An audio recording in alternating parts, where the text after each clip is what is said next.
Tak.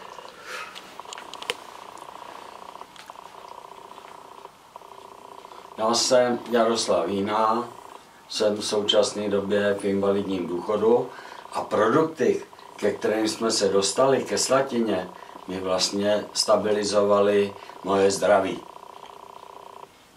Jsem Juraj Kulčár a jsem rád, že jsem s nejlepšími odborníkama v této branži a doufám, že vám to bude pomáhat nadále i ve zdraví všem lidem. On ten vápník se stejně nespotřebovává a nezabudovává tam, kam by měl, protože mu chybí jod. Vápník, který by se měl zabudovat do kostí a do toho našeho metabolismu by měl být v poměru 2:1 s jodem. No a co obsahuje vápník, nejvíc vápníku? Mandle třeba, 7 krásky 7 krásky na jaře. a mak ještě, ne? No on je i v tom máku, je třeba v rybím mase a je ve spousta věcích, ale v tom mlíce je nejblbějc uložený ten vápník. No. No ono je to dobrý možná přidat si ho do kafe, udělat si jednou za čas něj kakao nebo mlíko s medem. Vem si, že mlíko a med třeba odhleňuje. No. Ale samotný mlíko zahleňuje, ne? A samotný mlíko zahleňuje. Organismus těla.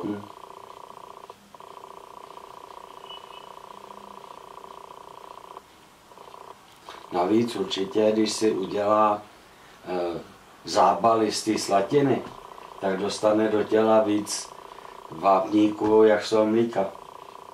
To je dobře. No to je. Ale jsem i rád, že jsem si vyzkoušel na sobě tu slatinu. Paní mi dala, paní, která má to slatiniště a dala mi mýdlo. Svoji holku jsem koupal v tom, ženská to hned vyzkoušela, hned první a zjistila, že jí to reaguje ve vaně. Musí se to dát teplá voda 36 až 37 stupňů, do toho se to rozmíchá ta slatina. Je dobře rozmletá, že to vypustíte i odpadem ven, že se neucpe vůbec odpad a stačí jenom po koupání ty slatiny, slatinové lázeňské koupely, stačí jenom umýt jarovou vodou a je to spláchlý. Takže slatina v této podobě, kterou máme k dispozici, má obrovskou výhodu. Člověk si udělá domácí lázně, domácí koupele, bahenný, slatinový, a při vypouštění to neucpe odpady, i kdyby si to chtěl nějak udělat. Ne.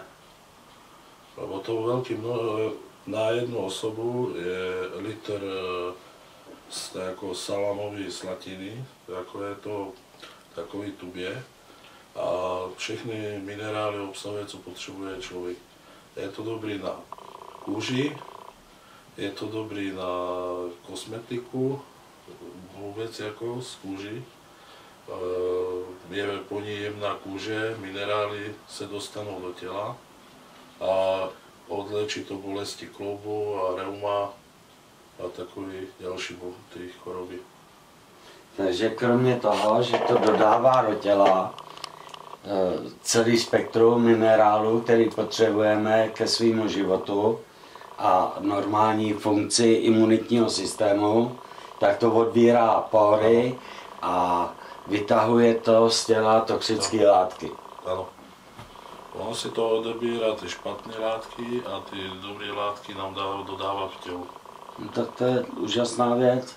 A pak ještě jsou pro kosmetiky zábaly různý na tělo. Dá se to použít i pro zvířata na léčení rán. Ja. Pak se dá použít i kosmetiku na tvář nebo na různé části těla. Pojí to rány. No a vyzkoušel jsem si to mlíko, co mi paní dala. Tělové mlíko. Sama holka ráno přišla po 2 natření, že tati, mě už nesvrbí kůže. A má atopické ekzém. Pomohla jí jako koupel a pomohla jí i ten krém.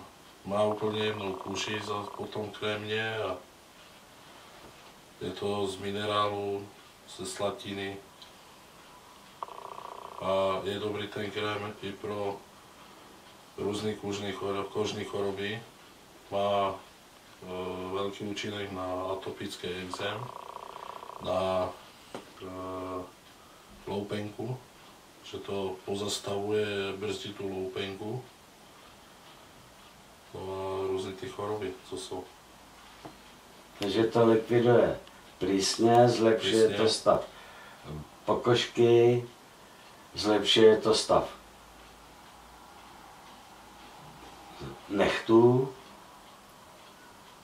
Já mám takový pocit, že to bude působit i vnitřně přes tu kůži až proti kažení zubů.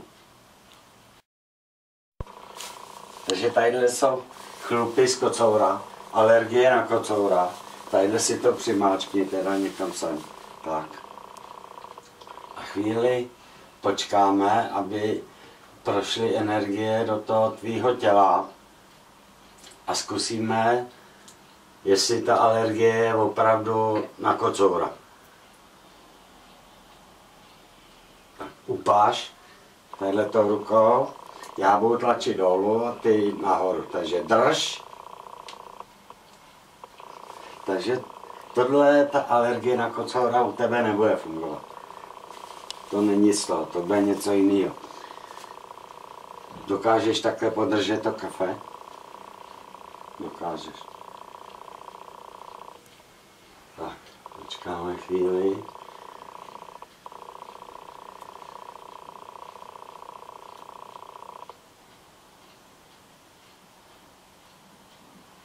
No, upáš. A drž. No, takže kocoura můžeš jíst, ale to kafe by si měl omezit. Kolik vypiješ kafe denně? Mám takových 7-8. 7-8. Takže 8, tak dáme 5, jo, upáš. Jestli můžeš vypít 5 kafí denně. Takže 5 kafí, drž. To je ještě moc. Takže upáš. 1 kafe denně, jo. Drž. 1 můžeš. 2 kafe denně. 2 už je moc. 1 kafe denně můžeš v pohodě. Co mám nejradši, teda? No ale taky ti bude dělat nejhůř. Aha, poslední dobou dělal. Blbě po kafe. No, když jsem dělal hodně. No, je to možný. Alergii na to mlíko, podržíš si ho jako tatínek, jak to držel takhle na bříšku. Pak tu 1 ruku upažíš a já to zkusím, jo? No, upaž.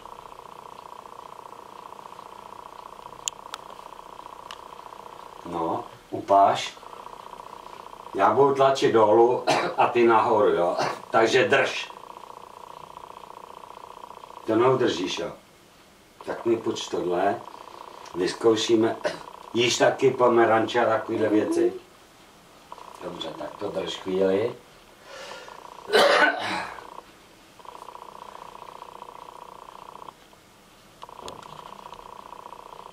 Tak, upaži.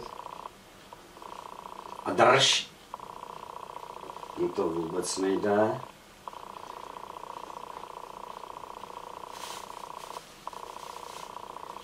Takhle podrž toho kocoura, toho máte doma. Musíš to tlačit nahoru. No, upáš. Drž. No, to už je lepší. Ten kocour taky ti nevadí, když si s ním hraješ. Nic ti to nedělá, to po tom mlíku ti je hůř. Když ho vypiješ. Že jo? Podle mě nemáme tady nějaký jabko? Dobrý jeden. Tak.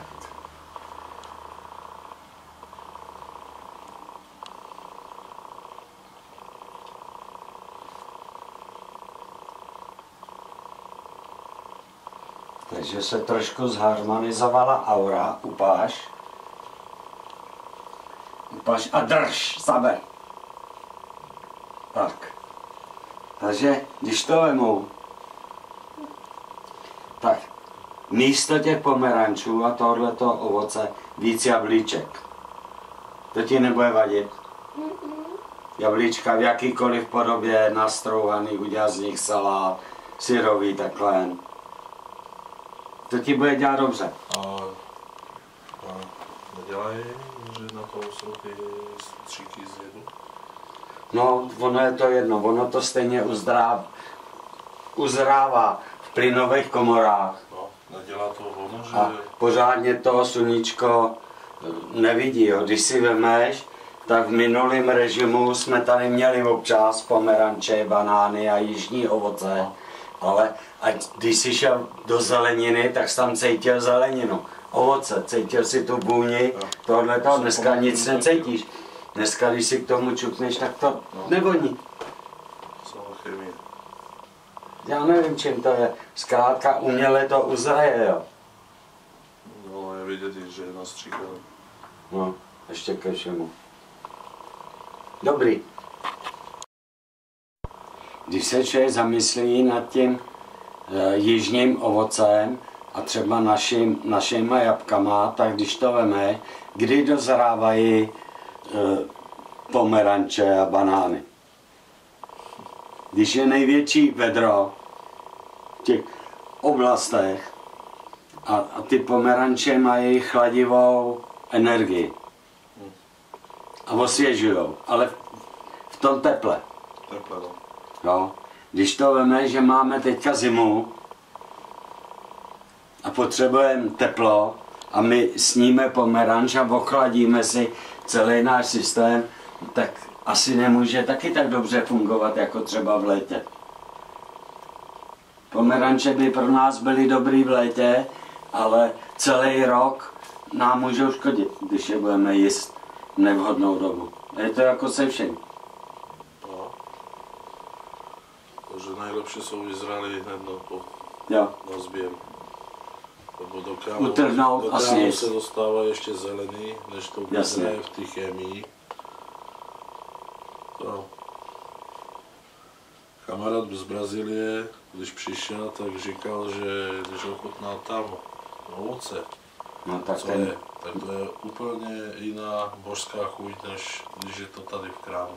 to je něco úplně jiného, no. Že úplně nasládla. A přitom tam je přírodní cukr, který neškodí, nevadí. Mlíko je taky úžasná potravina, která vytváří imunitní systém. Bohužel je to mateřský mlíko. A když se zase podíváš do přírody, tak zná někdo nějaký zvíře, který by v dospělosti pilo nějaký mlíko? Neznám, jenom domácí zvíře, když člověk dá... Kočka, když jim to naleju, kočka si to sama nalejt nepůjde do ledničky, jo. No. Ale mateřský mlíko pijou všichni do určité doby. U lidí po 3. roce, 3. až 5. rok, mizejí enzymy na štěpení mléčných bílkovin a to mlíko potom nám začne skoro škodit. No. Přesto spousta lidí chce furt pít mlíko, no na co? Kdo to dělá v přírodě? Nikdo. Nikdo. A když dáš kočkám mlíko, když jim ho budeš dávat, tak budou mít průjmy. Oslabí se jim imunitní systém, vymlátěj si mikrofloru ve střevech. A radši s tou kočkou budeme běhat po doktorech a platit doktorům, že kočička má průjem, než bychom vzali mlíko, vyhodili ho ven a ty kočce ho nedávali. To je pravda. Jo, je to jako ta reklama, která se mi moc líbí v televizi, s tím máš na kartáčku krev, krvácejí ti zuby, proč s tím něco neděláš? Kdyby ti tekla krev z oka, budeš s tím něco dělat, budeš, ale u zubu je to jedno. A ono je potřeba odstraňovat příčiny problému. Nečekat, až bouchne bomba a potom hledat, jak odstranit ty důsledky. No a naším posláním je předávat informace o tom, jak předejít prevencí horším následkům. Takže my se snažíme zabránit rozšiřování nemocí a jeden z prostředků, který na tohleto, jak se zdá, bezvadně funguje a bude fungovat u každého, je přírodní věc, což je ta naše slatina. No.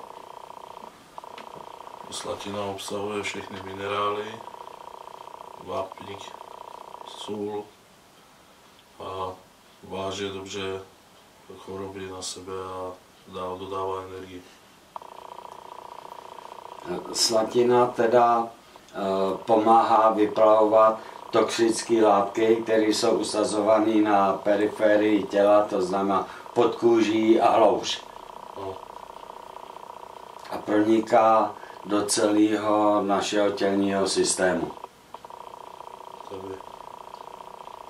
Posiluje nervový systém, cévní systém, takže se dá říct, že je to i prevence na kardiovaskulární problémy, infarkty, mozkové příhody, kožní choroby, nervové choroby, vylečení plísní na noze, alebo dobrý to je pro manikúry, pedikúry, že odstraní tým lidem plísně z nohou a vylečí jim nohy, kůži, nechty. Vlasy. A vlasy to samé. No. Tak proto vám říkám, už je to poslední výtisk, který je. A je to stará knížka, velmi stará knížka. Jako, jo. A tam je to jako zajímavý, takže tam se dočtete rozdělení těch rašelin. Jo. A co se týká toho rozložení těch rašelin, tak je stupnice od 1 do 10. Čím je rozloženější, tím je to číslo menší. Jo. A je to podle toho, vlastně se počítá, kolik vám zbyde popela, že jo, když ji spálíte. A čím méně zbyde popela, což je vám jasné, když už je tam zemina, je to rozložený, tím tam je víc popela, takže tím ta rašelina je rozloženější. Jo. No. Takže ty vrchovištní rašeliniště, jako je třeba tady, tak má takových 95% organiky, čili jenom těch 5% je tam popela.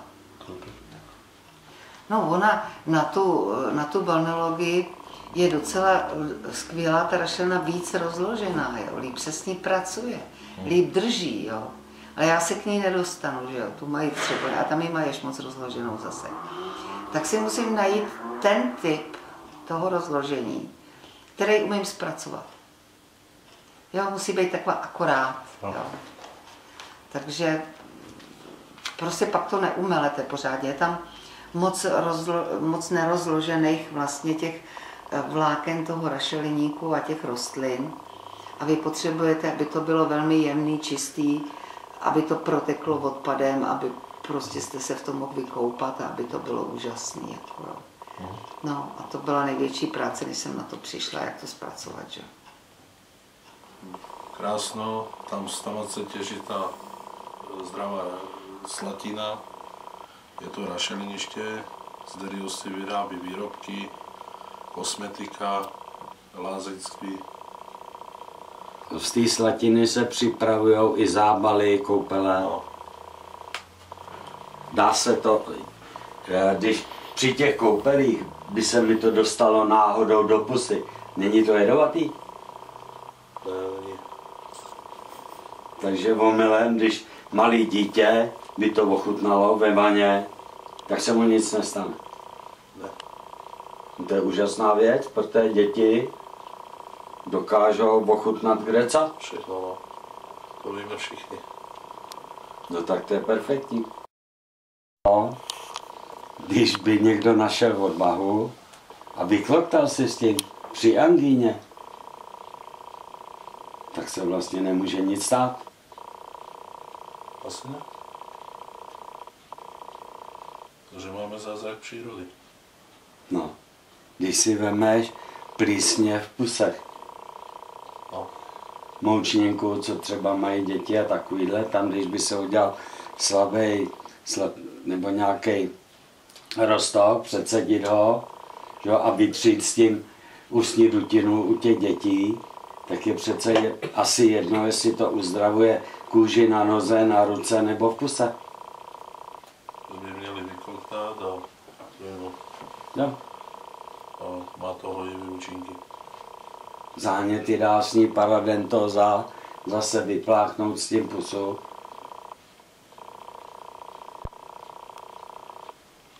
U té gynekologie tam to působí teda na co?